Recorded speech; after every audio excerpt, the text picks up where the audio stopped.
Stefania. Pretty much you'll find content, faith-based content, school psych, and pretty much anything that I desire. I forgot what the third thing is. I could tell you how long it's been since I recorded. It's been a while, like a good 2 or 3 weeks or so. It's been a while. Okay. So, pretty much I've been posting faith-based content so far, but coming up I will have some things related to school site, more into like for parents who have children with disabilities, or if you suspect your child has disability. I have something coming up for you guys, and I can't wait to share that with you guys. It's something that I enjoy. It's pretty much just helping kids thrive, you know? Doesn't matter if they have disabilities or not. It's just so important to help them thrive and become the individuals that they are meant to be and have a good sense of their identity as well. Okay, so for this video, before we start, please share if you enjoy the content, if you enjoy the message, share it with somebody, add a comment, like it.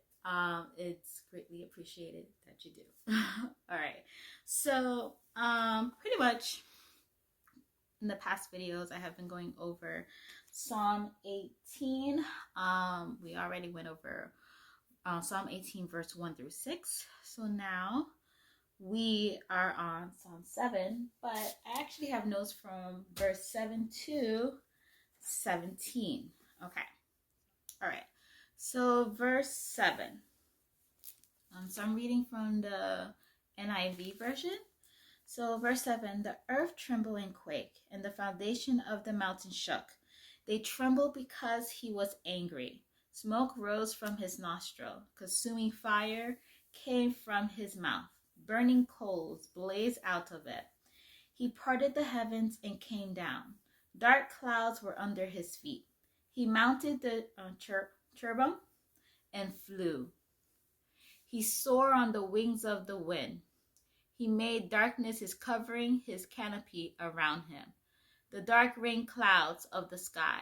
Out of the brightness of his presence, clouds advance. With hailstones and bolts of lightning, the Lord thundered from heaven. The voice of the Most High resounded. He shot his arrows and scattered the enemies. Great bolts of lightning enrooted them. The valleys of the seas were exposed, and the foundation of the earth lay bare.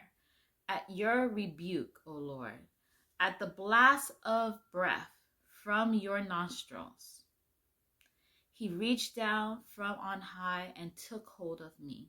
He drew me out of deep waters. He rescued me from my powerful enemy, from my foes who were too strong for me. So we're going to stop right there for number 17. All right. So in my notes, there were some things that stood out to me. And there's one that actually stood out to me today, which is resounded. Okay. So we have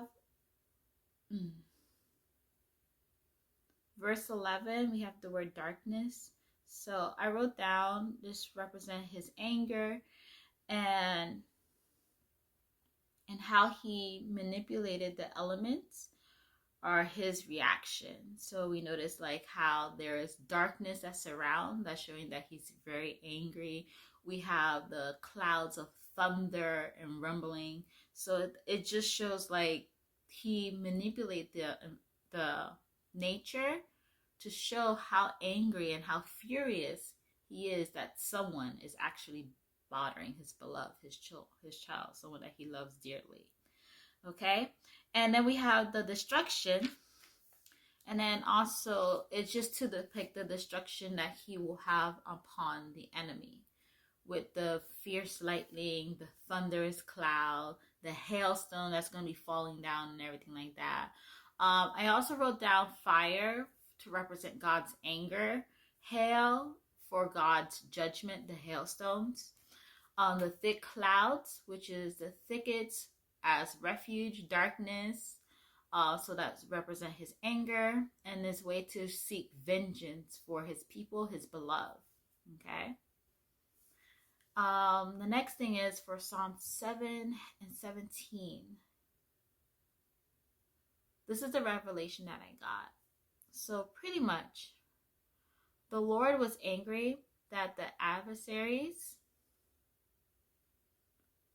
which will be evident by the earth quaking and the physical reaction of the weather. We have the lightning, the dark clouds, the darkness. So it's kind of like a way when there's a thunderstorm, you know that it's going to come up and it seems like it's going to be a bad storm.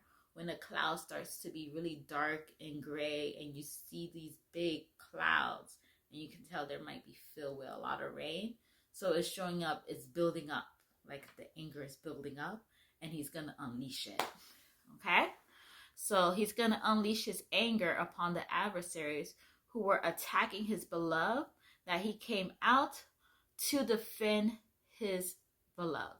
So he came out to defend his loved one, the one that he loved dearly, because the enemy is attacking his beloved. His presence will shift the atmosphere and the enemies will be defeated. The Lord will fiercely defend his beloved, that the enemies. So pretty much the Lord will fiercely defend his beloved and the enemies will be defeated. So whatever your enemy may be, they will be defeated. And always remember that they have already been defeated through Jesus Christ. So you have to stand on firm ground, on a firm foundation, which is on Jesus Christ, on God, and having that firm faith in God and knowing that like it's already been defeated. When you read the word, it shows you he already defeated everything. So there's no reason for you to be afraid. God is on your side. Okay? All right. So this is the little prayer that I end up creating for this little section. So it's more to say, thank you, Lord, for responding to my cries for help. Thank you for fiercely defending me against my enemies. I am truly blessed to call you my Father and Protector. Okay. All right. So that is all for this video. We will continue on with the series of studying the Psalms. Yeah, because I stopped at 17 because it was so good. But we'll see where I'll stop at for the next one because it's about 50 verses. So we have a good amount to break down to small chunks or large chunks. And I'll see you next time.